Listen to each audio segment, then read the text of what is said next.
Yung prinsipyo ko po sa buhay dati is malaya ko pong nagagawa or ginagawa yung mga gusto ko sa buhay. As long as wala akong tinatapakang tao, maging mabuti ka lang. Yung hindi ako makakapagdulot ng suffering sa family ko at nagagawa ko yung gusto ko, okay na yun. Pero hindi ko na babalikan yung buhay na meron ako dati.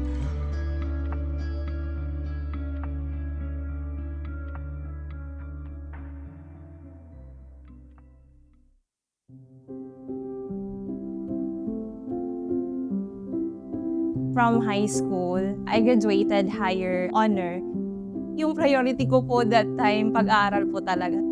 Dapat magkaroon ako nito, komportableng buhay, sasakyan, bahay, trabaho. Pinapahalagahan ko po yung pangarap sa buhay na makakamtan natin dito sa mundo. May naging hadlang lang po. On my second year, kailangan kong mag-stop dahil sa nagkaroon po ako ng heart infection. Sa other term ng doktor, TB sa heart. So, 1 in a million case po yun, sabi ng doktor, kasi kadalasan sa lungs po yung tuberculosis. I'm on my medication nung nagkaroon ako ng relasyon. Pag pumupunta sa hospital, siya yung nagiging kasama ko. Hanggang sa yung closeness namin, nadala na din sa nabuntis po ako.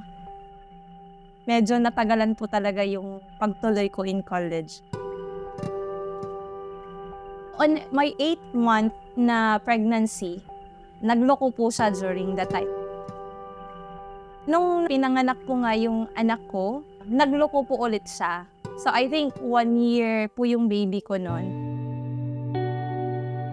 During that time, nagkaroon po ako ng trauma. Na-depress po talaga ako. Pumunta ako doon sa pinakamalapit na simbahan sa amin para doon ako nag-pray ako. Pero yun pa din, bumabalik pa din yung worries, walang peace of mind.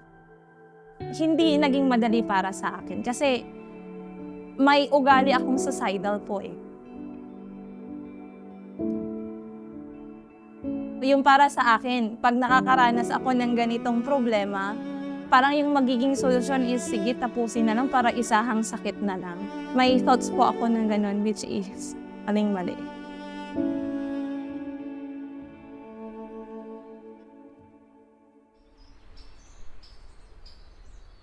Trinatry pa namin i-settle yun, pero hindi na po talaga nag-work out. Naghiwalay na po talaga kami. Hindi ako nagpakasal.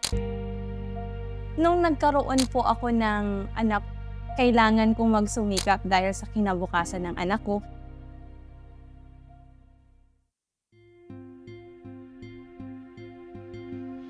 Naisip ko pong mag-abroad year 2012 sa bansang Qatar po.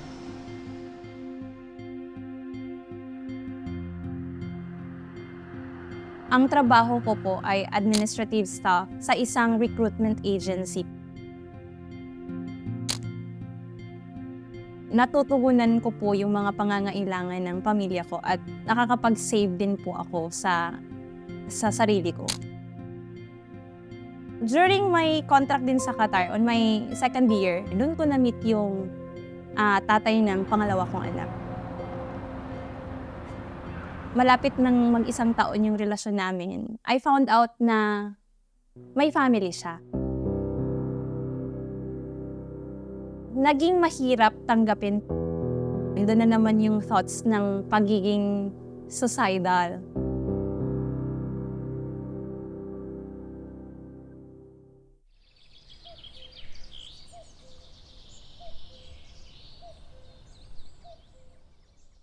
May nakilala po ako na isang kaibigan, o si Ate April. So siya po yung naging daan ko na makilala ko po yung INC.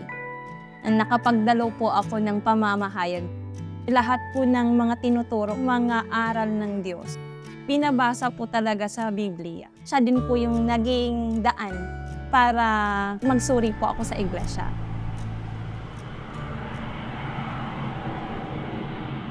umuwi ako ng Pilipinas June 2016,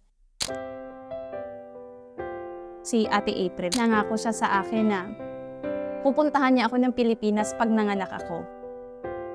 So, dumating siya sa Pilipinas, unang-unang tanong niya sa akin, Kai, saan yung pinakamalapit na kapilya ng Iglesia ni Cristo sa inyo? So, in-invite niya ako, Kai, sama tayo, sasamba tayo, samahan mo ako. Yung ko, sige te, sumamba po kami ng Carmen. Yung mga kapatid nun, very welcoming. Na-amaze po talaga ako sa kaayusan, solemnity ng lugar. Yung parang sabi ko, very comforting naman tong lugar na to. Sa Roman Catholic, hindi ko po yun naranasan. Or kahit sa born again pa po ako, hindi ko po yun naranasan.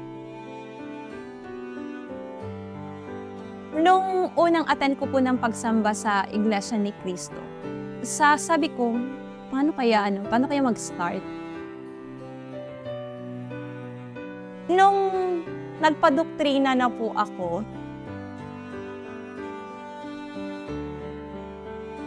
so yung level ng pananampalataya ko mas tumaas. Siyempre yung nakasanayan mo, iiwan mo yun. Pag nakakaranas ako ng problema, so wala na yung suicidal thoughts. Sobrang mali po yun. At pinagsisisihan ko po yun.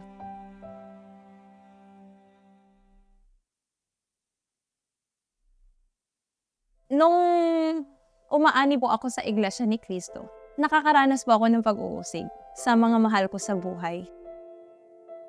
Sabi ni mama ko, ang lakas ng ulan, kumikidlat. Tapos walang taxi, sasamba ka? Hindi ba pwedeng ipagpaliban mo muna? Sabi ko, hindi. Kasi sabi ko, kung gaano ka-importante yung hanap buhay mo sa'yo, mas importante yung pagsamba mo sa Kanya. Uunahin mo siya kasi buhay pa lamang na meron ka, yung hinihinga mo, pinagkaloob ng Diyos, bibigyan mo yun ng importansya po. Nabautismuhan po ako sa Iglesia ni Cristo, July 29, 2017. Ay, isa po yun sa pinakamasayang araw po sa buhay ko. Kaani na ako sa Iglesia ni Cristo. Nasa tunay na relihiyon. Despite sa pagiging makasalanan ko, hindi mo ako pinabayaan. Inakay mo ako sa tunay na paglilingkod sa iyo, which is malaking pagbabago sa buhay ko. Maging Iglesia ni Cristo at hindi ko po pagpapalit ng anumang bagay po yun sa mundong ito.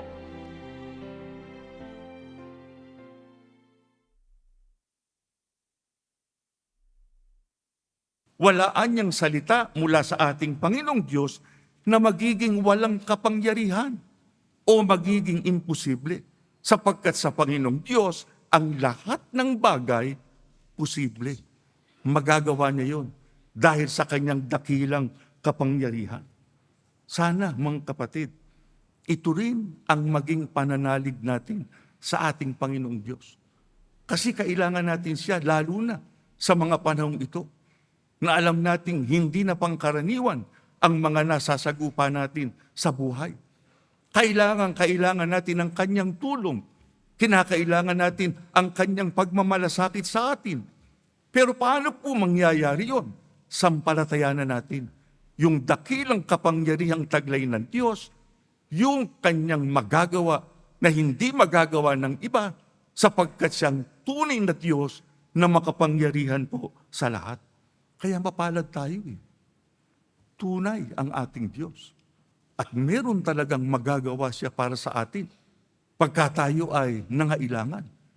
Kaya kung merong napakahalaga na dapat nating magawa sa buong panahon ng ating buhay bilang mga tunay na Iglesia ni Cristo, huwag tayong mawawalan ng pagtitiwala, ng pananampalataya, ng pananalig sa magagawa ng ating Panginoong Diyos sa atin.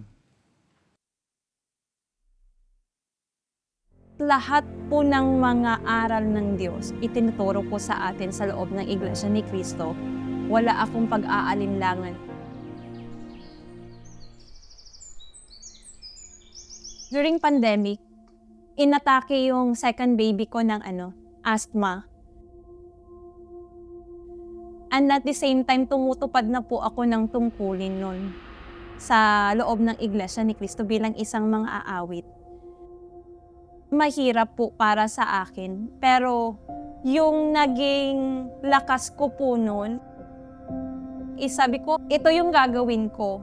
Tutupad ako pero ikaw nang bahala sa lahat. May iniwan ako na magbabantay po sa kanya. Ipinagpauna ko po yung pagsamba at saka pagtupad ng tungkulin. Hindi basta maniniwala ka lang. Hindi basta sinabi mo lang na oo nga. Kundi ano raw ang kinakailangan? Sumasampalataya. Kaya tanungin natin ang ating sarili. Sinasampalatayanan ba natin ito? Huwag tayong pumayag na hindi natin magawa yun. Sapagkat pagka ang Panginoong Diyos ang ating sinampalatayanan, wala pong imposible na mangyayari sa ating buhay sapagkat ang Diyos ang tutulong sa atin para maging posible ang lahat ng bagay sa atin pong buhay. Alam niyo, ang kalaban kasi natin para hindi mangyari sa atin yung gusto ng Diyos na gawin sa atin, yung pag-aalinlangan. Pagka kasi tayo nag-aalinlangan, nawawala yung ating pananampalataya. Pagka nawala ang pananampalataya, paano natin matitiyak na yung ibibigay sa atin ng Diyos na kanyang tulong, atin pong matatanggap. Kaya ang gusto ng Diyos, patibayin natin ang ating pananampalataya. Huwag tayong bibitiw sa pananampalatayang tinanggap natin sa ating Panginoong Diyos. Ito dahilan kaya sinikap namin, madalaw kayo. Sapagkat hangad namin, itong magagawang ito ng ating Panginoong Diyos sa ating buhay ay matupad sa inyong lahat.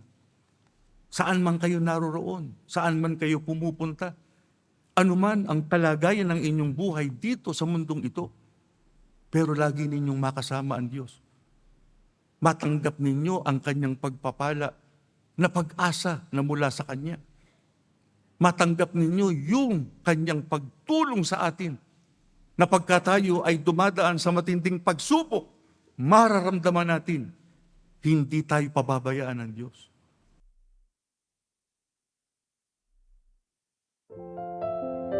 Yung natutunan ko, manalangin sa Diyos at sasagutin ka po niya.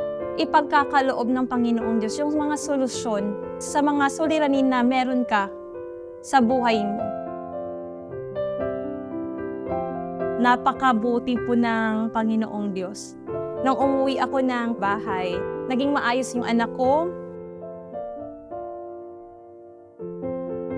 Yung pagsamba at saka pagtupad ng tungkulin, nandun na yung lakas na huhugutin mo para magpatuloy ka sa buhay gaano kahirap. Kung makakasagupa man po ako ng mga pagsubok, mga tiisin sa buhay sa hinaharap, wala na yung suicidal thoughts.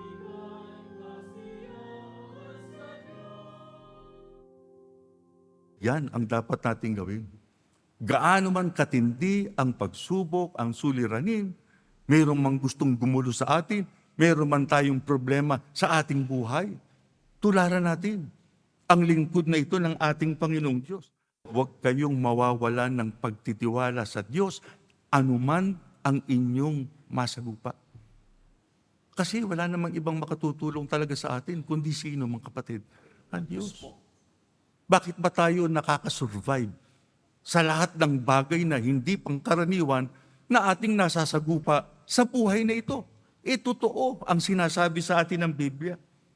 Matatalo natin yung ating kaaway. Ano dahilan? Sapagkat tayo, pagka tayo tumawag sa ating Panginoong Diyos, gaya ng kanyang pangako, hindi tayo pababayaan. Pinag-uulit-ulit ko yun, mga kapatid, para namin makumbinsi kayo na hindi kayo kawawa, hindi kayo api, sapagkat meron tayong tunay na Diyos na nakahandang tumulong sa atin. Hindi niya tayo pababayaan. Lagi niya tayong tutulungan. Ano lamang ang kinakailangan? Magtiwala, manalig, sumampalataya, huwag mag-aalinlangan sa magagawa ng ating Panginoong Diyos. Pagkaya ng ginawa natin, tiyak ang ating Panginoong Diyos tutulong sa atin. Kaya nakita ninyo ang tema natin, sa ating anibersaryo. Ano yun? Patuloy tayong magbigay ng Kasiyahan po kanino? sa Diyos. Sa Diyos. Bakit? Ano dahilan? Pagka ginawa natin yan, hindi tayo mahihirapang lumapit sa Diyos para humingi ng tulong sa panahon ng ating pangangailangan. Ngayon pa naman, kailangan natin ang kanyang tulong. Kaya bigyan natin siya ng kasiyahan. Magtiwala tayo sa kanya, manalig tayo sa kanya. Huwag tayong papayag na tayong mag-alinlangan sa mga bagay na magagawa ng ating Panginoong Diyos, sapagkat nakahanda siyang tumulong sa atin sa lahat ng sandali ng ating buhay. Huwag lamang tayong mag-alinlangan sa kanyang magagawa.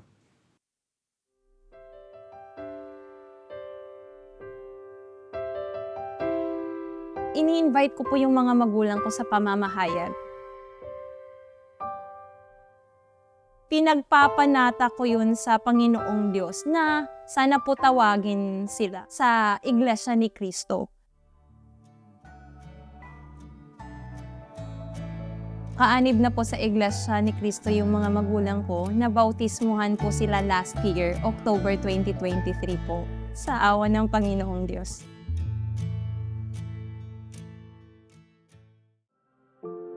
Nag-reach out ulit ang tatay po ng second child ko to work things out po sa anak ko at sa amin.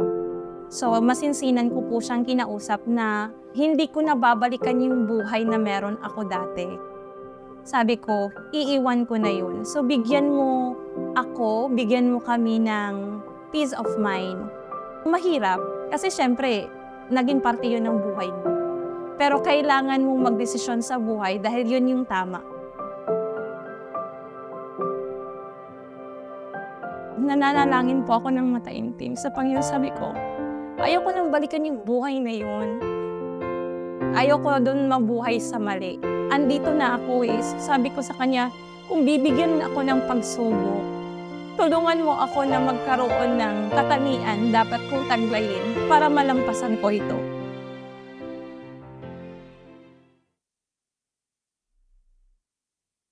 Yan po ang katangian ng tunay na lingkod ng Diyos. Hindi tumitigil sa pagsunod, hindi tumitigil sa pagsamba, hindi nawawala ng pagtitiwala sa Panginoong Diyos. Isipin niyo kung gaano kabigat na ang naranasan niya sa kanyang buhay. Kung gaano kasalbahihan yung ginawa sa kanya ng kanyang mga kaaway. Pero ano ang kanyang ipinanlaban? Pagtitiwala sa magagawa ng ating Panginoong Diyos. Yung kinakailangan sa atin, ano man ang ating masagupa, nananatili tayo. Natututo tayong magtiis, sapagkat yan ang hindi pababayaan ng ating Panginoong Diyos. Kaya nga ang sabi sa atin, maghintay tayo, umasa tayo, pakahangarin natin ang ating Panginoon. Bakit? Yun po ang magiging matapang. Yun ang magkakaroon ng lakas ng loob. Yun ang magiging matatag ang kanyang puso, sapagkat hindi siya pababayaan ng ating Panginoong Diyos. Kaya lagi tayong magpuri sa Diyos. Lagi tayong sumamba sa Kanya. Lagi nating tuparin ang mga inaasahan niya sa atin na dapat nating sundin. Hindi tayo pababayaan ng ating Panginoong Diyos. Kaya anuman ang mabigat na sitwasyon, makakaya nating malampasan. Yun ang ating sampalatayanan. Kaya huwag kayong papayag na ang Diyos ay hindi nyo kasama sa inyong buhay. Lagi kayong manalig sa Kanya. Lagi kayong manghawak sa Kanya. Huwag kayong papayag na siya ay malayo sa atin. Kaya huwag tayong gagawa ng kasalanan. Huwag tayong gagawa ng mga bagay na ayaw ng ating Panginoong Diyos na gawin natin. Ang gawin natin yung inaasahan niya sa atin para nang sa ganon, lagi natin siyang makasama sa ating buhay. Ang tungkulin ko po sa loob ng iglesia ay isang mga aawit.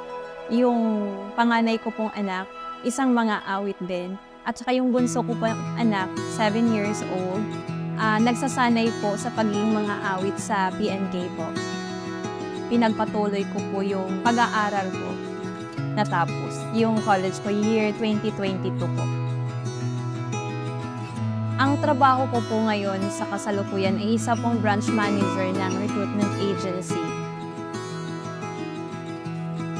bilang isang magulang po, yung itinuturo ko po sa aking mga anak para maging matatag po yung pananampalataya po nila is ipagpapauna po yung pagsamba, paglilingkod po sa Panginoong Diyos. Ngayon po nakaanib na po ako sa Iglesia ni Cristo. Nagkaroon ng direksyon po yung buhay ko at buhay ng mga anak. Kasi lahat po ng ginagawa namin, naaayon na po sa mga aral ng Diyos na itinuturo po sa atin lagi sa pagsamba. Yun po yung magiging gabay ko at ng mga anak ko na mamuhay sa mundong ito. Sa kabila po ng hirap, mga pagsubok, anumang sitwasyon ng buhay, kung may matatag tayo na pananampalataya, may pinanghahawakan tayo na ito tunay na relihiyon, dito matatag yung pananampalataya mo,